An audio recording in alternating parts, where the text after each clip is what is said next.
C'est toujours un réel plaisir de vous retrouver sur Midi 1 dans le cadre de votre émission Génération News, l'émission qui prend à cœur toutes les problématiques liées à la jeunesse, mais également tout ce qui fait le buzz sur Internet. Et en parlant de problématiques, vous connaissez le procédé, le principe de l'émission, scindé en deux parties. La première partie va faire un focus sur cette thématique liée à la ressemblance dans la famille. Pourquoi aujourd'hui les parents, en général, papa ou maman, les parents ont tendance à se plaindre un petit peu de la ressemblance. Pourquoi l'enfant ressemble-t-il beaucoup plus à papa qu'à maman? Vous en saurez un peu plus en première partie d'émission avec mes invités du jour. Et en deuxième partie d'émission, toujours en lien quelque part avec la première thématique, nous allons nous intéresser au départ. Le départ lié au cocon familial. À quel âge faut-il quitter le domicile familial? Vous en saurez un peu plus en fin d'émission avec mes invités du jour. Ils sont là sur le plateau de Génération News. Eric, troisième participation, je crois, à Génération News.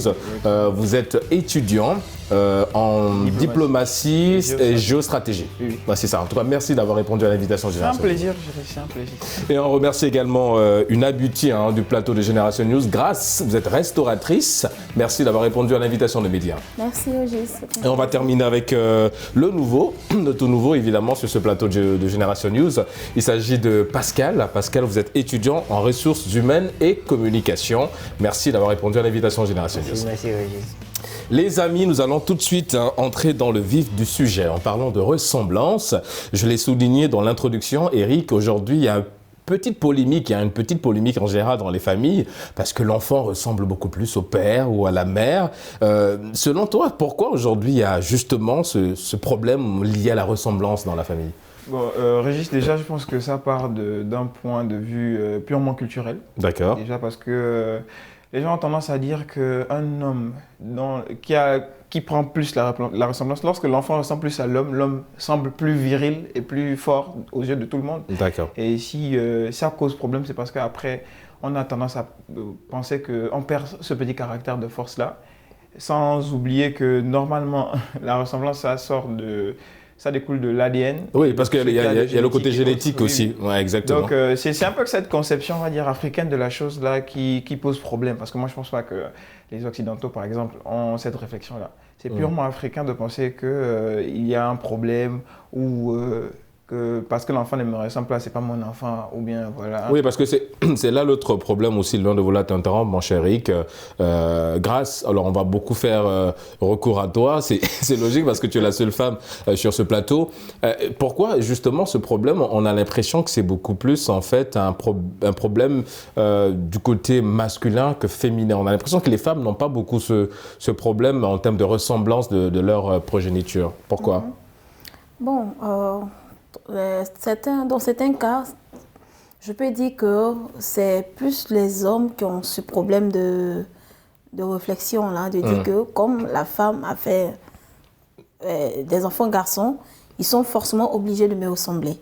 Or, bon, généralement, quand la femme tombe enceinte, elle ne s'attend pas. Elle-même, son rêve, c'est que les enfants qu'elle va mettre au monde ressemblent plus à leur père. Ouais. Maintenant, si peut-être le sang, parfois nous on nous dit que c'est le sang qui fait que les enfants ressemblent plus à leur père ou à leur mère. Bon, on a cette phrase-là en disant le sang est fort. Le sang est fort. Très fort. Mais en même temps, Régis, moi je pense que la femme, elle ne peut pas trop se plaindre de la ressemblance. Elle a porté l'enfant pendant 9 mois et c'est ce qu'elle a porté. C'est elle qui a assisté à l'accouchement, elle était la première. Non, mais après, je pense que grâce. Oui, j'aurais préféré il y a des femmes qui veulent que leur enfant soit leur photocopie directe. Justement, il y a vouloir et pouvoir aussi. Justement, tout est question de la volonté de Dieu. Peut-être, c'est pas question de sang, mais peut-être si Dieu veut que l'enfant ressemble à leur père, les enfants vont ressembler à leur père. Donc, nous les femmes, on n'a pas ce problème, en tout cas. Si généralement, les enfants ressemblent à leur mère, je pense que les hommes sont un peu égoïstes du fait que, non, pourquoi l'enfant ne me ressemble pas et l'enfant doit ressembler à sa mère et tout. Je trouve que c'est un peu égoïste. Parce que nous, les femmes, on n'a pas vraiment ce problème. C'est uniquement de l'égoïsme, Jean-Pascal. Les hommes sont égoïstes en ce qui concerne la ressemblance de leur progéniture. Ou bien, c'est comme Eric l'a souligné, ce caractère de force qu'on perd un petit peu quand on se rend compte que l'enfant ressemble beaucoup plus à maman et non à nous. Oui, évidemment. Parce que si l'enfant ne ressemble pas au père, le père va se sentir moins homme par rapport à la mère, tu vois. Mais quand l'enfant ressemble au père, le père il a une fierté en disant que l'enfant me ressemble, là, je sais que j'ai travaillé. Tu vois.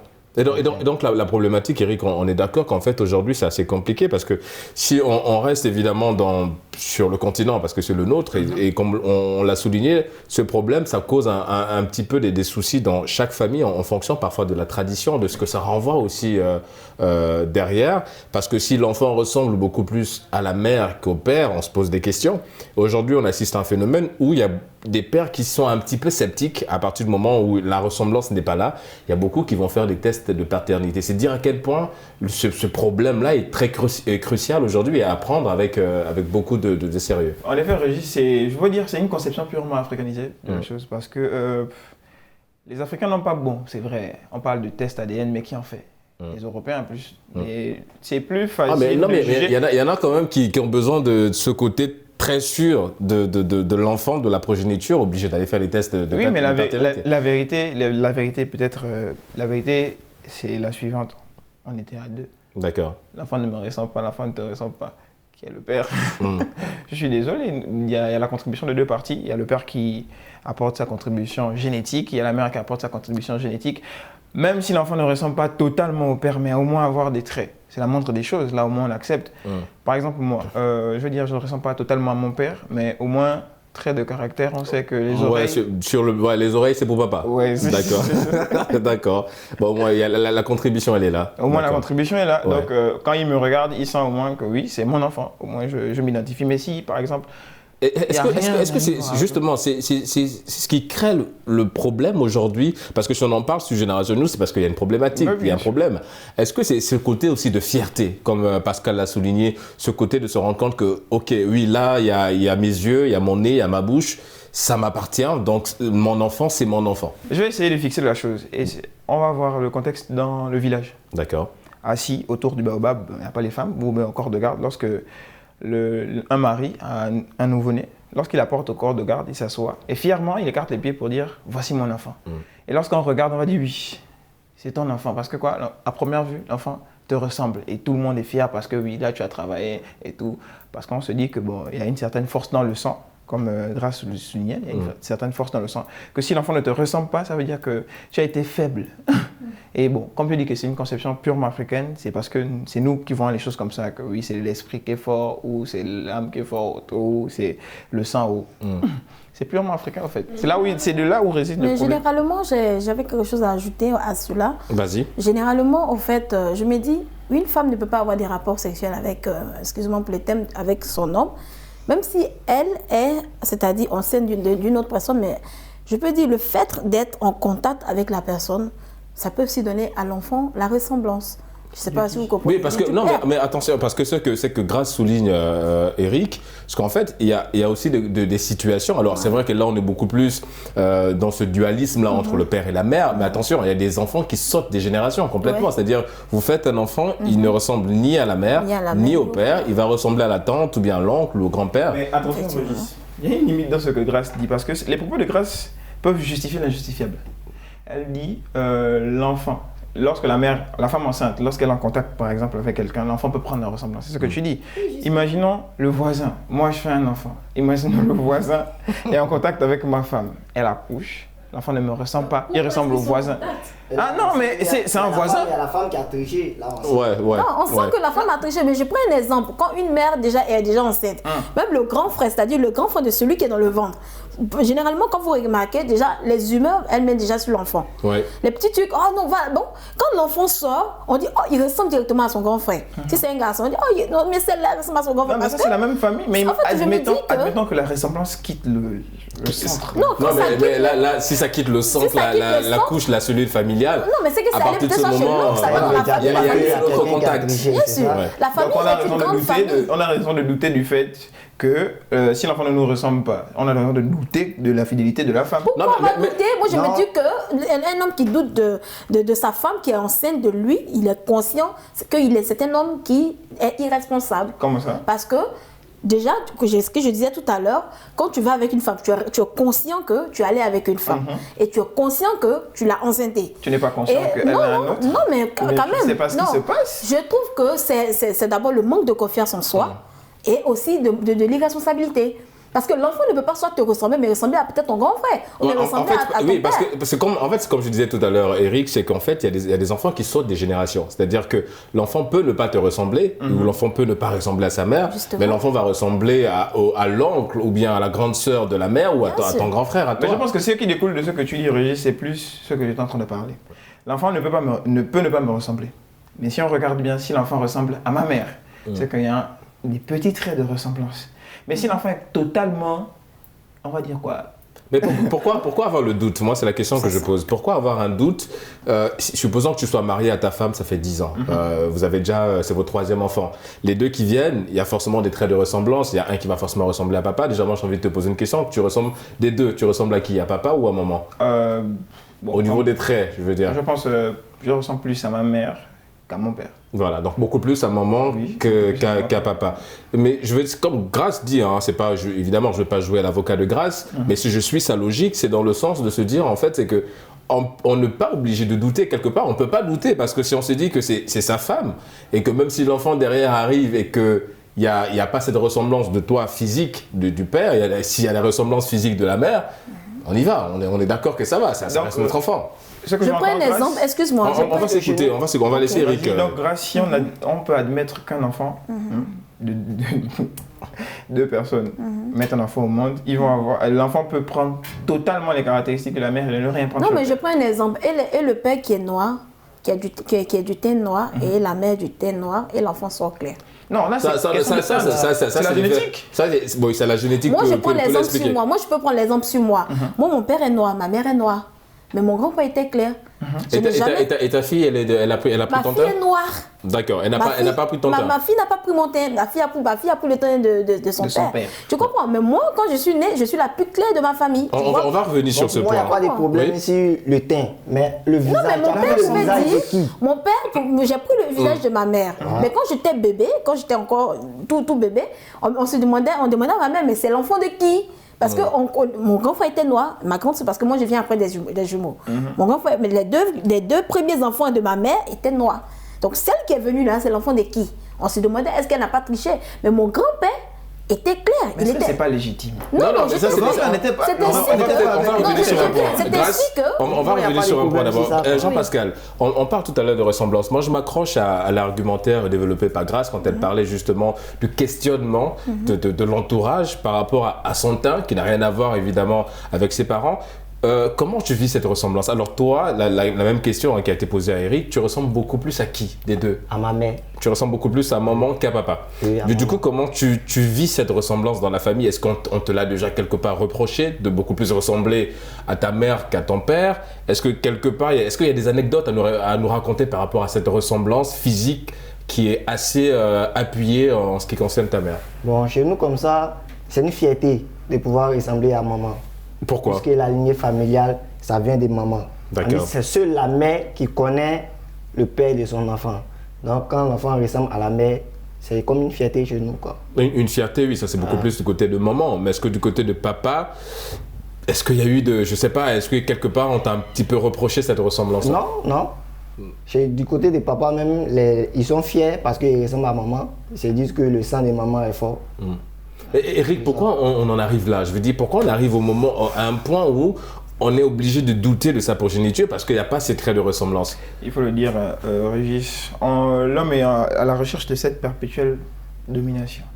On va dire, on ne l'est pas, mais on veut toujours montrer que l'homme reste l'homme. Donc toujours macho dans un sens. Et si même l'enfant que vous mettez au monde ne vous ressemble pas, c'est un peu un échec dans cette mission-là.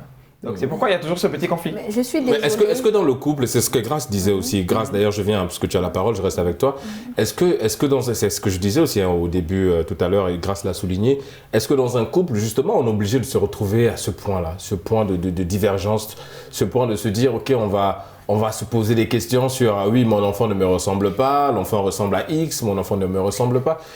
Pourquoi on en arrive là dans un couple? Dans un couple, on est au contraire, on est censé aller dans le même sens, dans la même direction. Pourquoi il y a des divergences sur un simple point de ressemblance? Selon toi, Grace? Moi, je pense que c'est du fait de manquer de confiance en soi.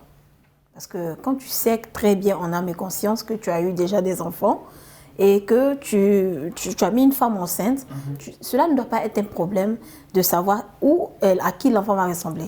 Je suis désolée. Donc, il faut vraiment régler ces mentalités-là.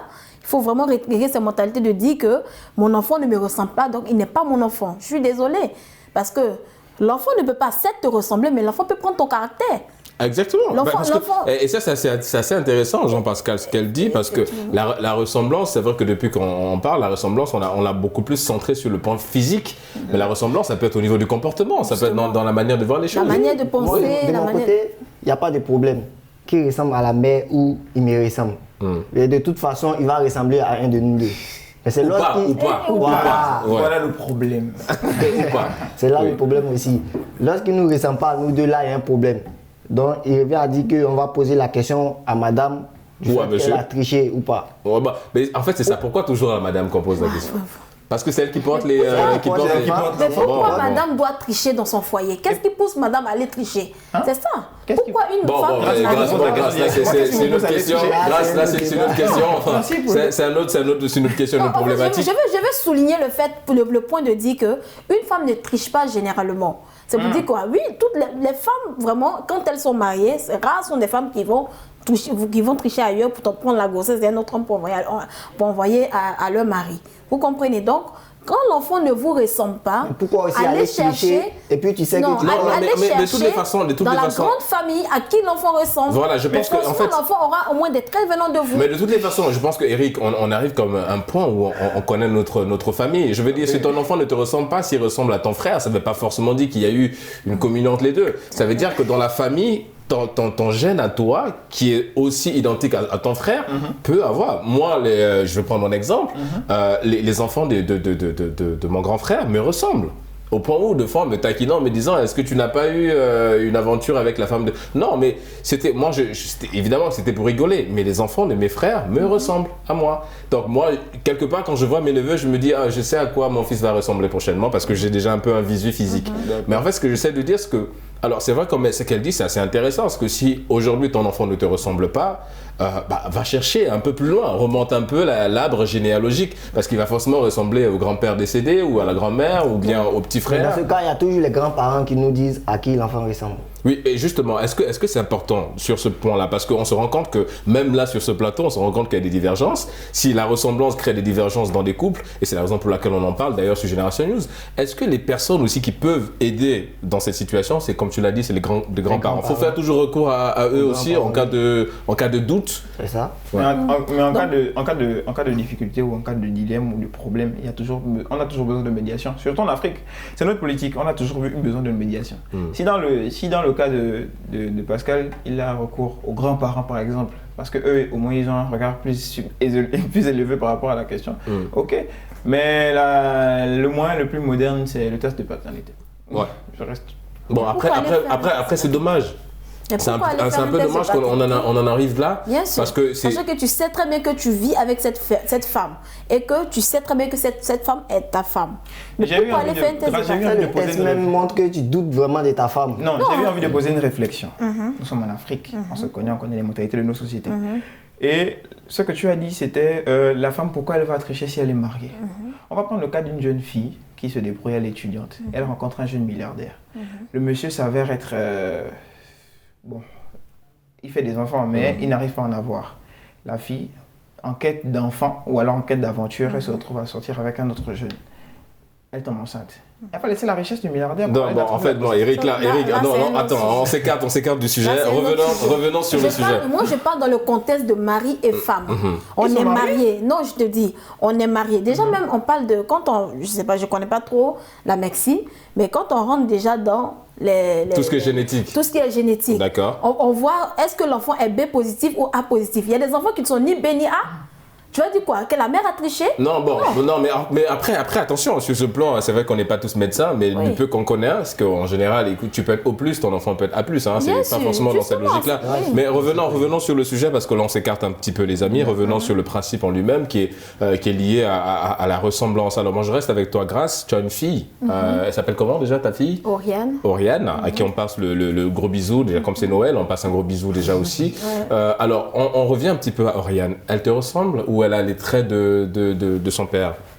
Ma fille ressemble plus à son père. D'accord. Elle a pris le teint, elle a pris tout de son père. Oui, est-ce que toi, au début, en tant que mère, ça t'a pas un petit peu pincé le cœur de se rendre compte que ta fille ressemble beaucoup plus à son père qu'à toi? Oui, ça m'a fait beaucoup mal. Bon, ça m'a pas aussi fait beaucoup mal parce que j'ai fait ma fille lorsque j'étais très jeune. Et bon, son père peut-être peut me regarder là où il est. Mais lorsque j'étais enceinte, le père n'avait pas reconnu la grossesse. D'accord. Donc, bizarrement, ma fille ressemble plus au grand-père, c'est-à-dire au père du père de mon enfant. D'accord. Tu vois, donc lorsque mon enfant est né, on disait, mais on avait l'impression que c'est avec le grand-père que j'avais eu à faire l'enfant. Oh non, mais bon, le fils a quelques traits du père, mais ma fille ressemble plus à son grand-père. Oui, mais toi, comment tu as vécu ça? Je veux dire, comment tu as vécu, oui, j'avais entre guillemets, cette infidélité au niveau de la ressemblance? Oui, on peut dire que j'avais cette frustration parce que j'aurais préféré que ma fille prenne moins mon thé.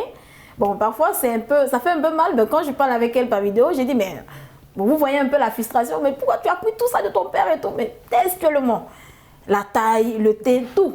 Donc, bon, si je peux dire aussi... Oui, Pascal. Sur le cas de Grace. Dans le cas de Grace, là où le père refuse toujours la grossesse, quand l'enfant vient, il ressemble au père. Oui, mais même non, mais en fait, voilà. Il va aussi accepter l'enfant, aller prendre mon... Non, mais évidemment, en fait, évidemment, ça, c'est un cas, on va pas forcément faire un lien entre le fait que derrière, voilà, à l'époque, peut-être sa situation était compliquée, je ne vais pas jouer à l'avocat du monsieur, et là n'est pas le sujet aussi, mais je veux dire, c'est quand même un peu facile de faire le lien en disant que parce qu'il n'a pas accepté que l'enfant ressemble... L'enfant ne pourrait pas lui ressembler, l'enfant pourrait peut-être me ressembler totalement, mais jusqu'à aujourd'hui, j'ai encore cette frustration et je me dis que les enfants que je vais faire après elle, il faut qu'ils me ressemblent. Mais en fait, c'est là le problème. Mais c'est là le problème, Pascal. Tu ne peux pas décider, il faut qu'il me ressemble. Non, c'est pas mais sinon, elle ne décide pas. Que soit il te ressemble, soit il ressemble au père. Il faut accepter ça. Non, juste, en fait, moi, c'est un souhait.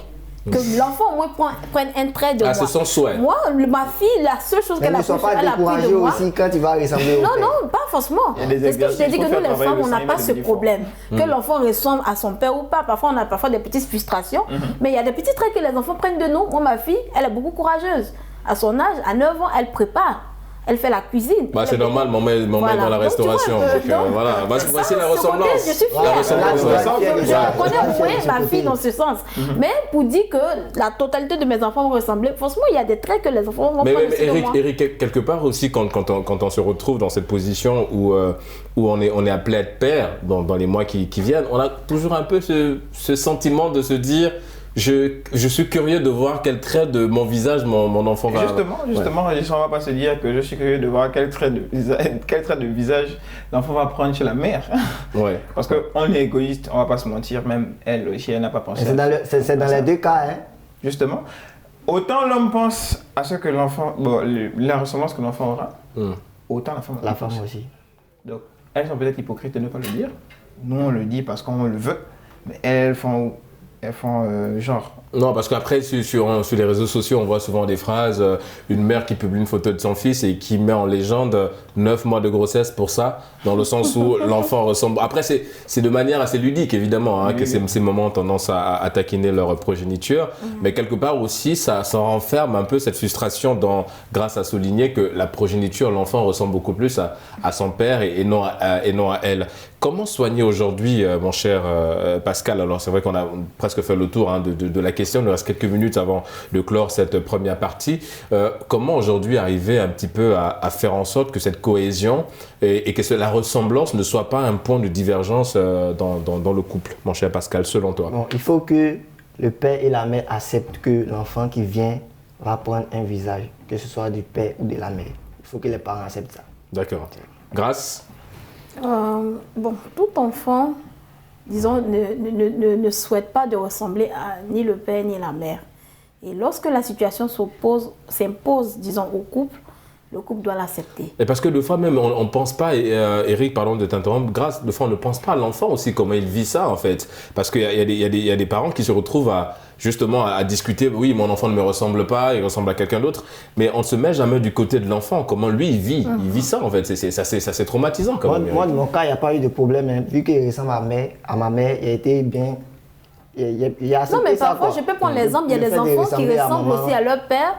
Ou quand la mère a des petites discussions avec le père, elle dit, toi, ton visage... En fait, tout ce qu'elle doit mettre sur le père, là... Elle remet ça sur le fils, parce que le fils ressemble... Ton père, là, tu as tout fouillé, c'est ce que tu as venu prendre. Et l'enfant l'énerve, l'enfant ne mange plus à la maison. Non, parce que je dis que l'enfant n'a pas demandé à ressembler à ni le père ni la mère. Donc, parfois, il faut faire la part des choses. Parce que parfois, il y a des gens qui ne font pas cela. Ils disent que, ok, bon, il faut... Toi, normalement, tu devais me ressembler. Et ils accusent l'enfant, ils frustrent l'enfant. Non. Oui, c'est assez compliqué, justement. Comment faire la part des choses, là, Eric, dans ces situations? Moi, je vais être très conservateur. Moi, je pense que c'est notre conception, là. C'est ce qui fait de l'Africain ce qu'il est. Le fait d'avoir de petites querelles par rapport à ci, par rapport à ça, c'est notre science. Et si on veut faire trancher ça, si on veut trancher par rapport à ça, on nous enlève notre part d'africanité. Donc, mieux laisser les choses telles qu'elles sont depuis la nuit des temps et aussi avancer dans cette politique africaine-là et ne pas s'occidentaliser. Et au moins ne pas rendre ça moderne. C'est nous, c'est frais, c'est africain, c'est made in nous. Donc, ça va. Moi, ça me plaît. Hein. Ça me plaît, ces petits débats-là, ces petits problèmes autour de la ressemblance. Et évidemment, et c'est le souhait quelque part, hein, c'est ton souhait d'avoir un enfant qui te ressemble. Évidemment. Les amis, c'est l'heure pour nous de marquer une courte pause. On se retrouve dans une poignée de minutes pour la deuxième partie de votre émission Génération News. À tout de suite.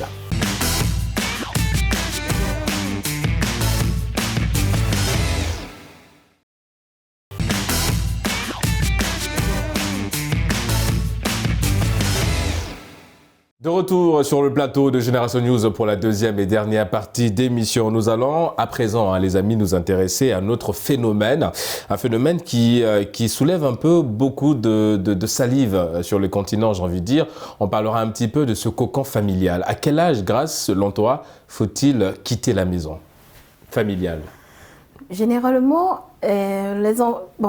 l'enfant a tendance à s'attacher plus aux parents parce qu'il s'est dit que la maison familiale est un domaine de sécurité.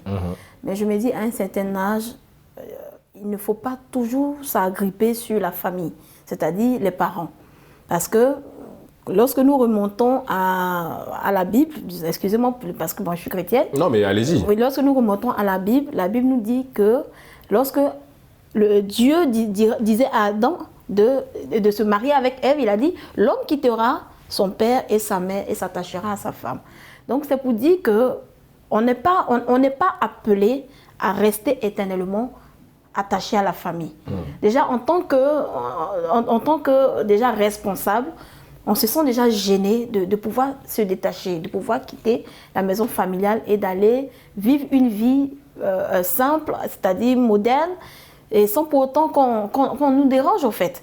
Donc je me dis qu'une personne à un certain âge, disons 30 ans, 35 ou 40, qui vit encore dans la maison familiale, ne mérite pas de vivre dans cette maison familiale. Et ces parents-là, doivent l'exiger à quitter cette maison.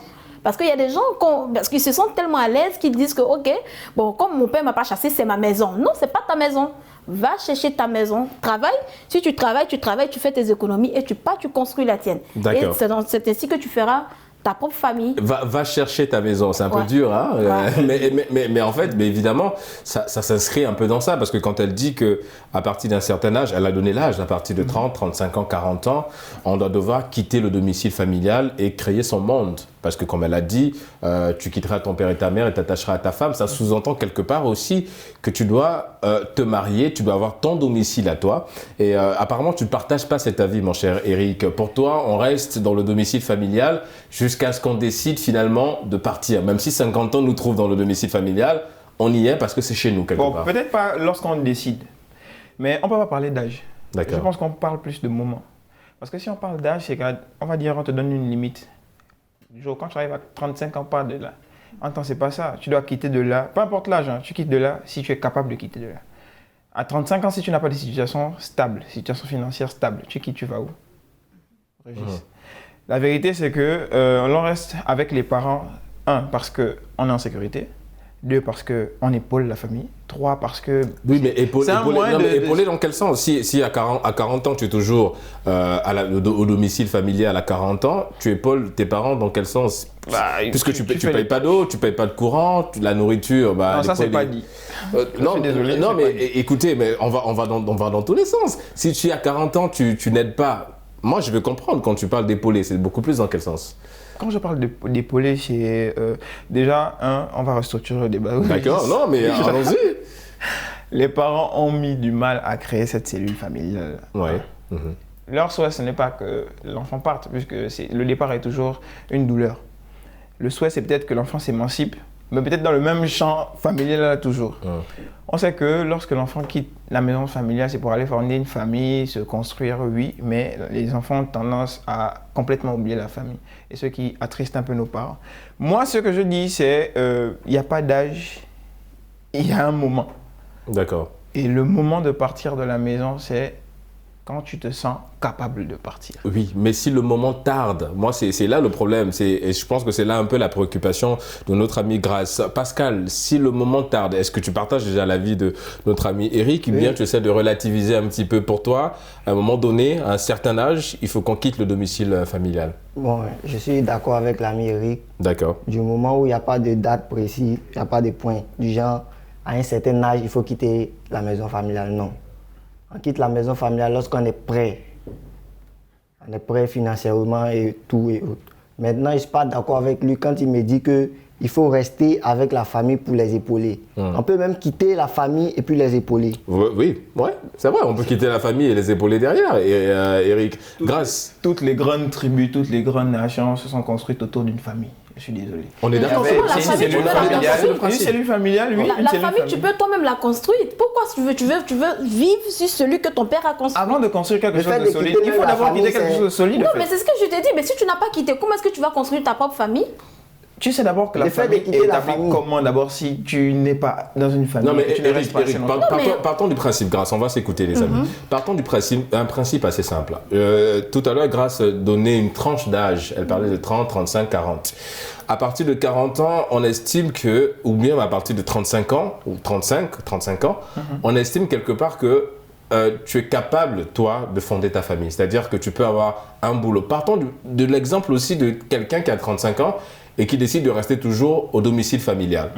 Si un enfant quitte le domicile familial, c'est comme tu l'as souligné, c'est parce qu'il a les moyens pour et parce qu'il est prêt, mais c'est surtout parce qu'il a envie de fonder sa famille derrière lui aussi. Donc si à 40 ans, et le phénomène, c'est qu'en Afrique, c'est beaucoup plus les gens qui sont au chômage, 40 ans de chômage ou bien 35 ans de chômage. On se dit, bon, on va revenir à la maison familiale. Mais si tu reviens à la maison familiale et comme tu l'as souligné, pour venir épauler, mais épauler dans quel sens? Parce que comme Pascal l'a dit, tu peux partir et continuer à épauler. Moi, je veux revenir, je veux vraiment que tu m'expliques le côté épaulé que tu mets en lumière. C'est dans quel sens? Donc, si je vais donner un exemple, je vais dire l'exemple d'une meute de loups. D'accord.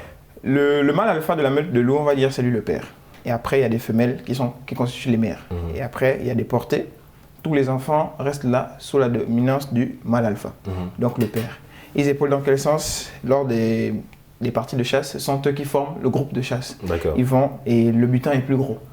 Le moment de partir, là je reparle de moment grâce, le moment pour le louveteau de partir de la meute, c'est quand il devient mature et quand il peut assumer la partie de se reproduire là. Quand il a la sagesse déjà de fonder une autre meute de loups, lorsqu'il a la capacité déjà de se défendre par rapport à d'autres loups. Parce que soit tu deviens un mâle alpha, soit tu deviens un mâle suiveur. Et tu vas dans une autre meute et tu suis. Oui, mais Eric, à quel âge, excuse-moi, oui, vas-y, à quel âge un homme doit être mature pour pouvoir quitter sa famille? À quel âge? La maturité n'a pas d'âge. Justement. La philosophie enseigne donc tu rejoins à dire qu'il n'y a pas d'âge pour quitter aussi la maison familiale. Il n'y a pas d'âge. Donc il n'y a pas d'âge. Donc ça veut dire que même à 15 ans, tu dois quitter la maison familiale. Même à 50 ans, tu peux quitter. Justement. Donc je me dis que quand déjà tu as de ta barbe, tu as déjà la barbe, et tu sais très bien que tu es normal, et tu commences déjà à chercher une femme, tu dois d'abord quitter la maison. Mais parce que Eric, si on suit ta logique, Pascal, parce que quelque part la logique de Eric aussi, c'est pas un peu, excuse-moi, je veux pas non plus prendre tes mots et les dénaturer, mais si je suis ta logique, est-ce que c'est, Pascal, quelque part, c'est pas aussi encourager la facilité? Parce que si on est toujours à 40 ans en se disant, ok, 40 ans, je reste à la maison, même si je suis au chômage, mais à 40 ans, si tu es un homme, tu dois te dire, en tant qu'homme, je dois justement aller me débrouiller, chercher du boulot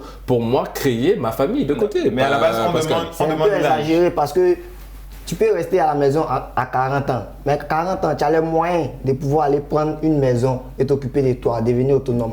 Mais tu te sens tellement à l'aise chez tes parents que tu veux rester. Mais à quel âge tu vas quitter la maison? Mais justement, parce que là, étant chez le père, il ne va pas te laisser prendre la majorité partie des dépenses. Et puis il va même t'empêcher de dépenser sur certains trucs. Mais moi, je pense que la thématique, c'est à quel âge on doit quitter.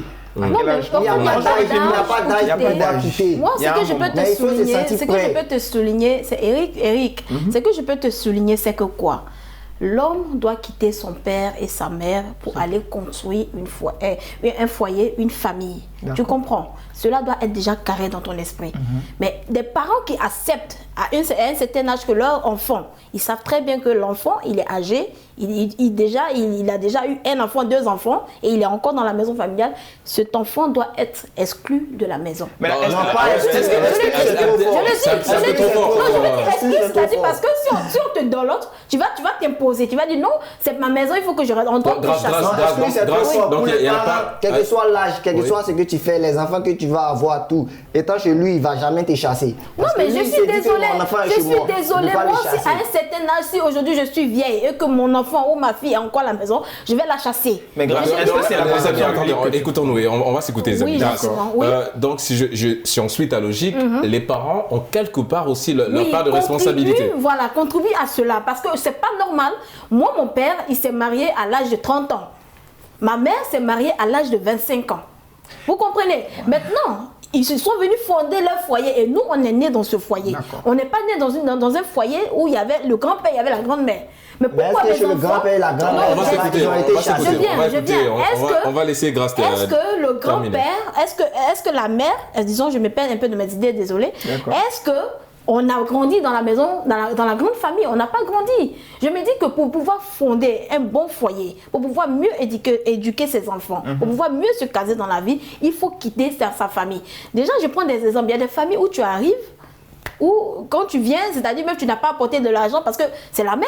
Tu n'as pas apporté de l'argent à manger et tu viens, tu veux manger, il n'y a pas de sauce. Il y a le riz, il n'y a pas le riz, tu vas fouiller dans la cuisine.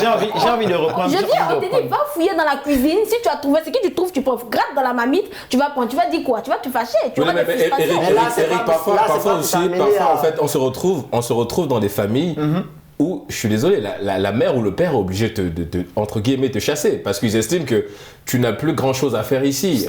Tu dois aller apprendre, chercher du boulot, travailler, fonder ta famille. Tu deviens un fardeau. Voilà, tu deviens un fardeau, justement. Mais, Régis, permets-moi, mais j'ai envie de revenir sur les propos de Grâce. En début, elle disait, l'homme quittera son père et sa mère et s'attachera à une femme. La fin du verset, c'est les deux formeront une seule chair. Donc, disons qu'ils vont former un foyer. Mais est-ce que ce que la Bible ne dit pas, c'est est-ce que tu es obligé de quitter de la maison des parents? Non, mais ça, c'est un point. C'est un argument. Après, on n'est pas là pour débattre sur la Bible. Dieu a parlé, je vais te répondre.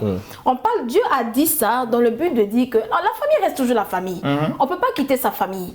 Déjà, même lorsque tu quittes, mais tu es encore attaché. Parce que quand tu as envie de parler à un moment, tu appelles maman. On a créé le téléphone, c'est pourquoi. Mais moi, un homme, généralement, je vais te répondre maintenant d'une manière franche. Toi, un homme, en tant qu'homme, tu me dragues, excuse-moi, et tu me dis, on va aller vivre dans la maison de ma mère ou de mon père, tu vas aller vivre seul. Mais parce que, en fait, Eric, c'est justement ce qu'elle dit, en fait, ce qu'on met en lumière, c'est le domicile familial qu'on ne quitte pas la famille. On ne quitte pas la famille, parce que ce qu'elle souligne, c'est vrai, on est toujours en contact avec la famille, mais ce n'est pas la famille qu'on quitte, c'est le domicile familial, parce qu'on a quelque part besoin de s'émanciper. Pascal, est-ce que, justement, revenir à ça, est-ce que le fait de quitter ce domicile familial, c'est aussi quelque part avoir son indépendance? Oui, bien sûr, c'est avoir son indépendance. Parce que étant chez papa et maman, il y a des choses que tu veux faire, mais tu ne pourras pas faire. Étant chez papa et maman, eux, ils vont décider pour toi. Ce n'est pas toutes les décisions que tu veux prendre qui seront d'accord. Étant chez toi, toutes les décisions que tu veux, tout ce que tu veux faire, là, tu fais ce que tu veux parce que tu es indépendant. Eric, est-ce que tu as cette indépendance? Parce qu'aujourd'hui, tu es au Sénégal. Du coup, est-ce que tu ressens cette liberté-là, déjà? Liberté. Est-ce que tu ressens ces challenges qui, à un moment donné, si tu repars à la maison, tes parents vont forcément te le rappeler, peut-être d'une certaine manière. Ils vont te dire, bah, écoute Eric, à un moment donné, voilà, tu es diplômé, va chercher du travail parce que... Et je pense que même en te le disant, c'est une manière de te dire, écoute, il va falloir que tu commences un petit peu à plier bagage pour trouver refuge ailleurs, mais cette fois-ci avec des personnes, en l'occurrence, ta future femme ou ta femme, tout simplement, si tu es déjà avec elle, évidemment. Est-ce que tu ressens un petit peu cette pression déjà sociale qui t'attend dans la famille? Non, même pas. Je dirais franchement non. Parce que ma mère nous materne beaucoup. D'accord. Et on vit dans une grande et belle famille. Elle est avec son mari. Il y a une maison, c'est séparé par une barrière, il y a une clôture. Et nous sommes versés dans, on va dire, la maison familiale. Oui, mais est-ce que là, quand je reviens sur un point, et là je l'ai souligné, la responsabilité des parents, est-ce que trop maternité aussi, ça ne donne pas, est-ce que ça ne crée pas cette envie en toi de ne pas quitter le domicile familial? Non, même pas, hein, même pas. C'est Non, plutôt même gênant souvent. Parce que je vais raconter une certaine anecdote. On est preneur. J'allais à l'université Omar Bongo. D'accord. Et maman a travaillé à la direction générale des examens et concours à côté. Et un matin, elle me dit, allons à l'école ensemble. Donc on y va. Elle s'appelle comment, maman? Huguette. Maman Huguette, on passe le bonjour depuis le Gabon, Libreville, c'est ça? D'accord, Donc, on passe le bonjour. En descendant du taxi, maman m'attrape la main pour traverser la route. Déjà, je regarde tout le monde. On me dit, ouais, tout le monde rit autour, mais bon, ça, je ne calcule pas, c'est ma mère. Et après, on arrive devant un commerce. Elle me dit, Eric, est-ce que tu as mangé? Tu ne prends pas les bonbons. Tu fais pas ça, tu fais pas ça. Moi, ce que j'ai eu envie de faire, c'est quitter de là. C'est pour exprimer. Parce que les scènes en elles-mêmes, elles étaient gênantes. Voilà, en fait. non, mais c'est pour exprimer, ce petit ressenti qu'on a. Mm. Malgré qu'on soit materné dans une famille aimante, affectueuse, une grande famille où tout le monde est là, on a ce sentiment-là de partir un jour et de former nous-mêmes notre propre famille. Ouais. Mais pas pour dire qu'il y a un âge. Pour revenir à la thématique, c'est pas, on a le sentiment que bon, à 40 ans ou bien à 25 ans, je peux quitter la maison. Non, c'est au moment où je serai prêt, au moment où je serai financièrement stable. Mais quand tu me dis que tu seras prêt, c'est que tu ne seras jamais prêt tant que tu auras un toit pour dormir. Tant que tu n'as pas cette pression. Parfois, il y a des gens qui se marient à cause de la pression de la famille. Parce que toi, tu es bien dans ta famille. Mais que diront il y a des... Moi, j'ai un frère, moi j'ai un cousin qui s'est marié en 2016, je le salue au passage. Lorsqu'il s'est marié, je lui ai posé la question, mais pourquoi il ne travaillait pas? Oui, parce qu'il y a des gens qui se marient et qui vivent encore dans le voilà. Après ça, c'est culturel aussi. Effectivement, je viens, mais lui, qu'est-ce qu'il m'avait dit ce jour quand j'étais en train de discuter avec lui? Je lui disais, mais tu t'es marié, tu ne travailles pas et tout. Il dit, ma petite soeur, vraiment, j'ai fait ce mariage parce que je veux quitter la pression familiale. Il y a trop de pression. Parfois, tu viens, au moment où tu te dis, oh, lave ceci, oh, lave cela, ou bien tu es fatigué, tu as envie de te reposer, tu as besoin d'une femme au moins qui va au moins te consoler. Mais la mère n'est pas... Il y a des mères qui ne sont pas... Mais qui n'ont plus ce temps aussi. À un certain âge, elle ne va pas te prendre sur ses pieds pour dire, viens t'asseoir, oh, tu as mangé, tu as fait ceci, mais tu as besoin d'une femme. C'est pour ça qu'il a quitté. Et il ne travaillait pas. Donc, je suis désolée. Quand un homme me dit qu'il faut que j'ai l'argent pour quitter la maison familiale, je suis désolée. Bon, là aussi, quand tu n'as pas les moyens, comment tu quittes la maison? Non, déjà, même tu es au Sénégal, ici, au Sénégal où tu es, là, en ce moment, là où tu es. Déjà, tu as déjà quitté la maison familiale. Tu n'es pas en famille. Non, je trouve qu'on est toujours en famille, puisqu'on dépend des vies. Qui nous amène les vies? Non, attention, c'est comme on le souligne encore. La thématique, c'est quitter le domicile familial, pas la famille. Voilà, on ne quitte pas la famille. La famille est toujours là. C'est quitter le domicile familial. Tu peux même te marier ou ton père peut continuer à te donner de l'argent pour t'aider s'il en a beaucoup. Mais là, en ce moment où je te parle, tu n'es pas dans la maison familiale. Comment tu te sens? Grâce, on admet quand même que la conception de la famille ou du terrain familial dépend de la société dans laquelle on est. Par contre, par exemple au Sénégal, une famille peut demeurer grande, c'est-à-dire le fils se marie, il amène ses enfants ici, tout le monde grandit dans le même terrain. On admet ça. Est-ce que c'est anormal? Non, mais même là encore, Eric, petite nuance, parce que c'est vrai que c'est culturel. Comme tu l'as dit, le cocon familial, ça dépend de la culture. Si tu as pris l'exemple du Sénégal, évidemment qu'il y en a qui vont se marier, 2 frères ou 3 frères peuvent se marier et toujours rester dans la famille et avec leur progéniture. Sauf qu'à un moment donné, il y a toujours une personne qui va décider de quitter le cocon familial. Dans quel sens? On peut être dans la même cour, mais on n'a pas les mêmes, on va dire quoi, les appartements.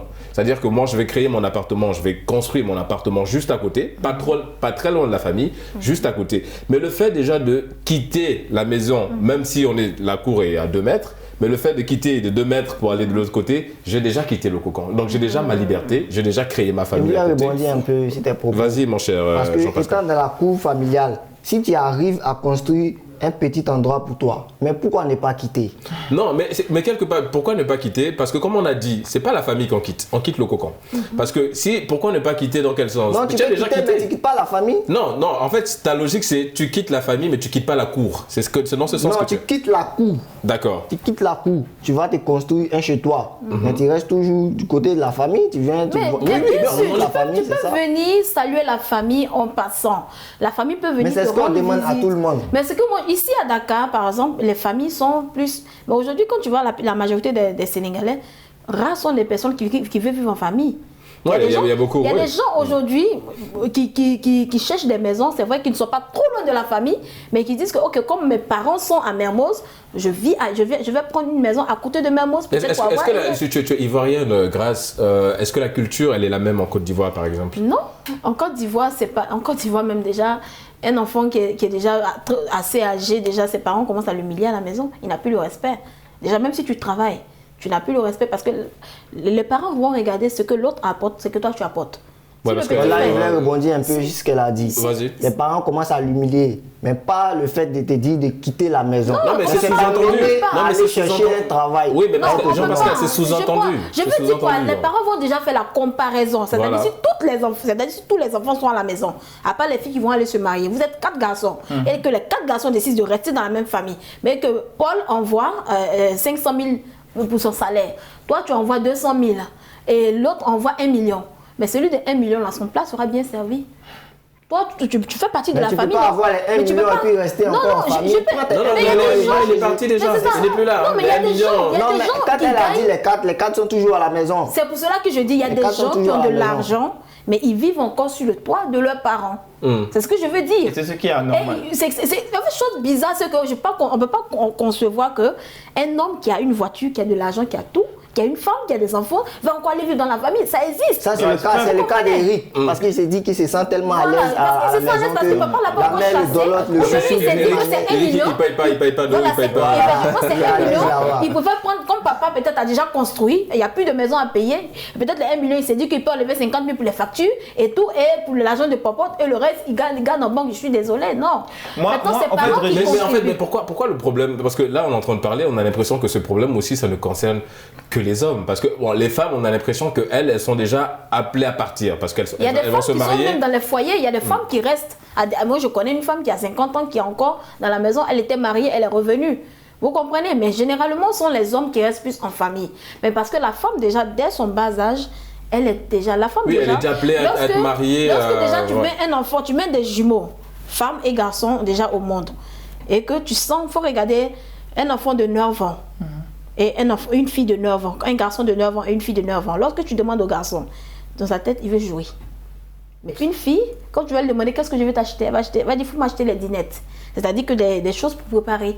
Ou bien elle va vouloir, quand tu es à la cuisine, elle va vouloir te suivre. C'est-à-dire la femme, généralement, c'est-à-dire a un instinct pour partir. Ouais. Comme ça, généralement, les hommes aiment plus les hommes. C'est-à-dire les garçons, garçons aiment plus en fait des garçons parce que l'homme reste toujours attaché à la famille. Mais la femme, elle est partie. La femme, ce qu'elle peut faire, c'est de rencontrer un bon mari qui va lui donner ce qu'elle peut, il peut lui donner et puis elle va s'occuper. Elle va partir, ouais. Mais elle est Là, dans le partie. cas- Mais moi, je pense que Déjà, à l'âge de 20 ans, quand elle déjà, trouve un bon mari. la femme veut quitter la maison. Quand elle sort et une fois que maman la gêne, elle veut partir. Qu'elle rencontre un homme qui lui dit je t'aime, elle part. Non, mais encore qu'aujourd'hui, on assiste à une autre. Parce que tout à l'heure, Jean-Pascal posait la question de si elle ne trouve pas un bon mari. Non, elle trouvera toujours un bon mari. Parce Oui, qu'elle Non, finira mais dans toujours. le cas où elle ne trouve pas, elle Non, est toujours en famille. Non, elle finira Cela toujours veut par dire que c'est partir. le garçon qui a amené à partir. Elle finira toujours parce que, en fait, il y a.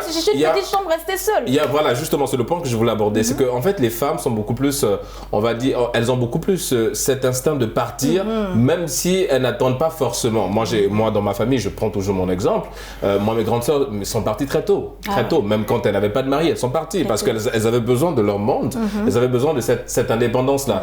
Donc, je trouve que les femmes sont beaucoup plus aptes à partir. Et nous, on a tendance à un petit peu attendre la bonne situation avant de partir. Et c'est là le problème, c'est que parfois, si on attend la bonne situation, des fois, on ne l'a pas toujours. Mais le plus important, c'est toujours de partir. Parce que je pense qu'à un moment donné, nos parents sont fatigués de nous. Ouais. Eric. Moi, je pense que cette conception, on l'a eu à cause de la mondialisation et du melting pot qui se constate dans le monde, en fait.